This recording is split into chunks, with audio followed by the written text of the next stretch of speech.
ಆ ಥರದಲ್ಲೇ ಒಂದು press meet ಮಾಡ್ತಾ ಇದ್ದೀನಿ.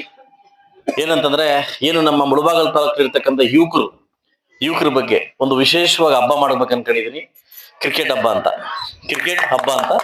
ಎಲ್ಲಾ ಹೋಬಳಿಗೂ ಕೂಡ ಒಂದು ನಿಮ್ ಜೊತೆ ನಾನು ಬಂದು ವ್ಯವಸ್ಥೆ ಬಗ್ಗೆ ನಿಮ್ ಜೊತೆ ನಾನು ಕೂಡ ಮಿಂಗಲ್ ಆಗ್ತೀನಿ. ಒಂದು ಕ್ರಿಕೆಟ್ ಹಬ್ಬವನ್ನು ಆಚರಣೆ ಮಾಡ್ತಾ ಇದ್ದೀನಿ. ಹತ್ರದಲ್ಲೇ ಒಂದು ಪ್ರೆಸ್ ಮೀಟ್ ಮಾಡಿ ನಿಮ್ಮನ್ನ ಕರಿತೀನಿ. ಎಲ್ಲಾ ಯುವಕರು ಕೂಡ ಮುಂದಾಳತ್ವ ವಹಿಸ್ಕೊಂಡು ಊರ್ ಬಗ್ಗೆ ನೀವು ಬೆಂಗಳೂರಿರಿ, ಪುಂಗ್ಳೂರಿರಿ, ಹೈದರಾಬಾದ್ ಇರಿ, ವಿಶೇಷವಾಗಿ ಊರ್ ಬಗ್ಗೆ ಗಮನ ಇರಲಿ. ಯಾಕಂದ್ರೆ ಹುಟ್ಟೂರು ನಮ್ಗೆ ಹುಟ್ಟಿರ್ತಕ್ಕಂಥ ಊರು. ಹುಟ್ಟೂರು ಬಗ್ಗೆ ಬರದೆ ಅಂದ್ರೆ ಅದ್ರ ಬಗ್ಗೆ ಗಮನ ಇಟ್ಟು ವಿಶೇಷವಾಗಿ ಕಾಳಜಿ ಕೊಡ್ಬೇಕಂತ ಯುವಕರಲ್ಲಿ ಕೇಳ್ಕೊಂತ, ನಿಮ್ಮ ಒಂದು ಹವ್ಯಾಸವನ್ನ ಬೇರೆ ಕಡೆ ತೋರಿಸದೆ ನಮ್ಮ ಕಡೆ ತೋರಿಸ್ಬೇಕು.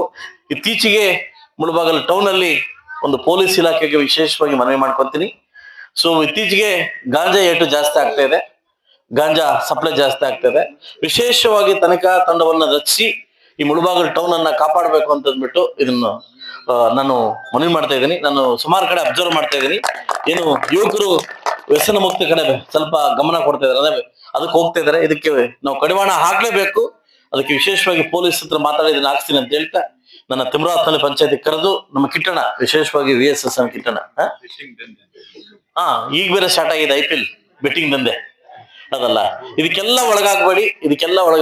ಈಗ ನಾನು ಮತ್ತೆ ಫಸ್ಟ್ ಮಾಡ್ತೀನಿ, ಒಳಗಾಗ್ಬೇಡಿ ಅಂತ ಹೇಳ್ತಾ ವಿಶೇಷವಾಗಿ ನನಗೆ ಅವಕಾಶ ಕೊಟ್ಟಿದ್ದಕ್ಕೆ ಇಬ್ರು ನನ್ನ ತಂಗಿಯನ್ನು ಬೇರೆ ಬಂದಿದ್ದಾರೆ. ಇವತ್ತು ನನಗೆ ಗಾಬರಿ ಆಗೋಯ್ತು ಇವ್ರು ಯಾಕೆ ಇಲ್ಲಿ ಬಂದ್ರು ಅಂತ.